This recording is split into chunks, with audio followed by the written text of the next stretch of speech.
We're here at the Fulcrum Suspensions Arndale Park Open Day, a massive event that we've put on here to welcome Fulcrum Suspensions to the Sydney family. And we've got some insane rigs here. We've got Graeme from Full Drive 24/7 and the D-Max. We've got Tiffany Lawrence all the way down from Brisbane. We've got Matty Hill and his insane 900 horsepower drift car. And we've got some wild comp trucks. Let's take a look around. Today's going to be sick.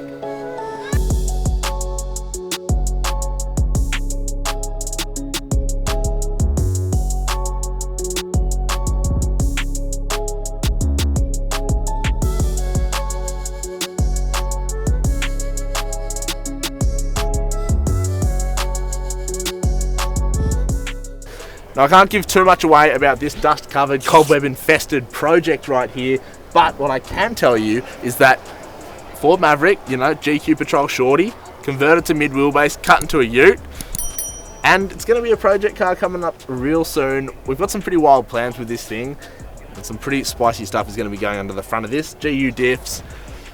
I can't wait. Obviously you can see it's completely caged. It's not going to be a road-going vehicle, it's going to be an absolute race truck weapon.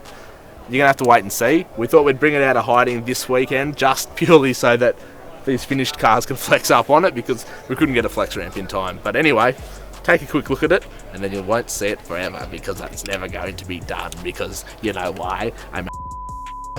My name's Michael. It's a Toyota Hilux first gen.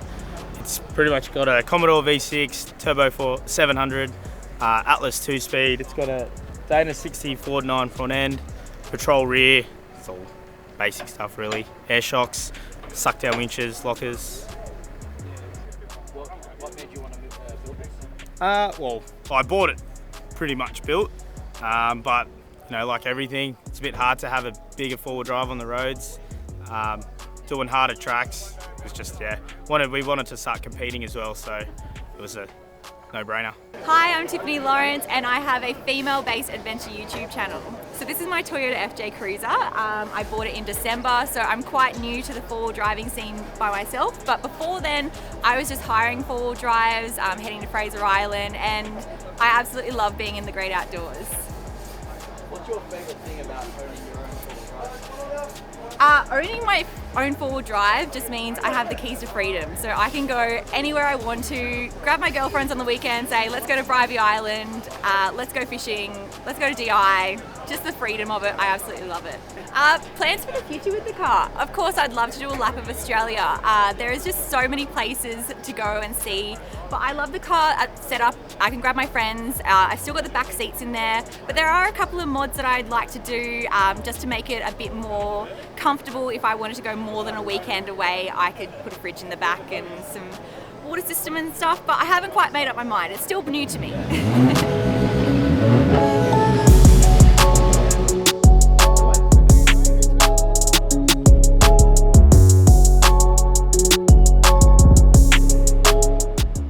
What's up guys, it's Matty Hill here and we're at the Fulcrum Open Day with my Nissan S15 drift car. So it's a Nissan S15, it's got a 2JZ in it, the car's running approximately 800 horsepower, it's tuned by Red Sun Motorsport. It's a fully built engine, it's running quite a big turbo as you can see on the side of it as well. It's running a 9180 Borg Warner and an aftermarket inlet manifold. It's running on E85, it's obviously got the fuel system to complement that as well. Behind that, we've got a 4-speed NASCAR dog box, and in the rear, we're actually running a Winters quick change differential, and that allows us to change gear ratios when we're at different tracks or different events to accommodate to the track or how fast that we're going to be driving the car. What made you want to build this? This has been a dream build of mine for many years. Look, I've actually had multiple S15s over the last couple of years. I've had a car in Japan, I've had a car in New Zealand, I've had a car here in Australia. This car actually sat in my shed from 2018 to 2022, so yes, recently just finished. And we stripped it down after a pretty intensive 3 or 4 years of driving it from 2015 onwards. It was my first pro drift car here in Australia. It actually opened up my career here in Australia and moving into an international career as well. So I would never sell the car, I'll keep it forever. You know, I might go as far as stripping the car down again and rebuilding it, but yeah, I think I'll be keeping this car for a while. How you going, folks? My name's Graeme, and behind me is my D-Max. Been around Australia for the last couple of years and done just about every track there is. What made you want to tour Australia and do what you do today? I guess I grew up in a four-wheel driving family. We only ever had four-wheel drives because we lived in the bush, so they were used for work and for play. The old man's a geologist, so he needed a four-wheel drive for his entire career, so I just grew up with four-wheel drives. These cars didn't even enter my thought pattern. Like, how the heck do you drive that thing around? Where are you going to put your hay? How do you go fishing in that thing? Ridiculous. So Forbies for me were always just a way of life. I didn't really get into them. I was just born into it. Where would you recommend everyone else to go if you could? I'd recommend everyone else to go where I'm not going, so there's no crowds. It's such a hard question to ask where to go. It depends what you're into, what you want to see, what you want to do.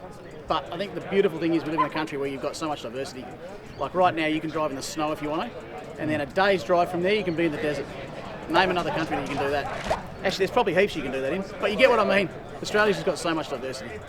My name's Tony Natoli. This is my Tirana SLR 5000. So Tony, why did you choose to build this Tirana? I had one when I was 18. Now I'm 58, and it's time to be a kid again. So how often do you drive your weekend warrior? Not often. I've only just finished building it, and I'm looking forward to taking it on a few cruises. Hi, my name's Dale Tilsted, and this is my 2012 N70 Hilux, sassed and boosted. What made you want to build this? Just wanted a Hilux. Like I always loved Hilux. Just wanted to make it solid so I can take it to hard tracks and keep together, and then still be able to tour in it and stuff like that. How long did it take you to build this? I've had it for about 3 years, but like the sass part of it took about like 6 months. Just potting around on it, stuff like that. Out of all the vehicles here, what would you say is your favourite today at the Fulcrum Open Day? Probably Mikee's crawler. Probably the 200 Land Cruiser beside me, the Chop 200. It's a pretty mint setup. Look, I've got an MP300 four-wheel drive. Love them. I've had multiple Navaras, all with lift kits, 35s, 5-inch lifts, body lifts, things like that. Absolutely love them. I would have to say I'm still a Japanese fan. There's a GR Yaris sitting next to me. I've seen these guys drifting these GR Yarises in Japan in D1 and are going absolutely mental in them. So I think they have a lot of capability of becoming an amazing street car, even a high-powered street car. They're now all-wheel drive. Of course, they're Toyota. I've got a Toyota engine. Love Toyota.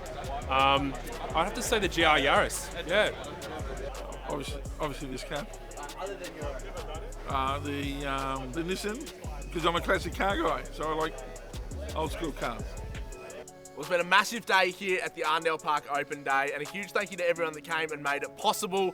I'm not driving home, it's after hours, and it was beer o'clock to celebrate the great success. A huge thank you to everyone that came out. Matty Hill with his drift car, Graeme from Full Wheel Drive 24/7, Tiff Lawrence all the way from Queensland, and of course all our brands and supporters, Bendix, Airbag Man, Poly Air, White Line, and of course Bill Steen.